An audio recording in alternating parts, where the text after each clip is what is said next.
here. Today we're talking about hostas and fall cleanup. You know, this is the time of year when we got to get out there and get things tidied up. And you know, one of my favorite plants is the hosta plant. There's so many different varieties available. They're just an awesome thing for the garden. Part shade seems to be best for them. Even though they can be quite drought tolerant actually. But we're just gonna have a quick look here, and it's that time of year. People ask me, like, when do you cut back your hostas? And I always say, well, hey, it's as soon as they start looking really ratty looking. You don't have to wait for them to all melt and everything, right? Because they will get to that point where they literally just collapse and melt.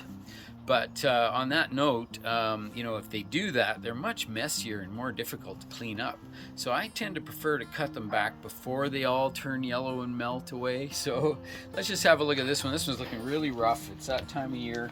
You know, the plant is quite tattered. It's got some slug damage. I think some of this is actually damage caused by maybe possibly some weevils, some grasshoppers. Lots of things like to eat hostas. Even people like to eat hostas. But you know, the easiest thing to do with these, and when they're still green like this, is they're still rigid, so it's easy to grab them in your hand like so and use your pruners and just get in and just chop them right off down low. And that's basically how I do it. I just chop it off like that. And this little Brunner plant here is doing okay. He's still looking good, but the hostas are pretty much done now.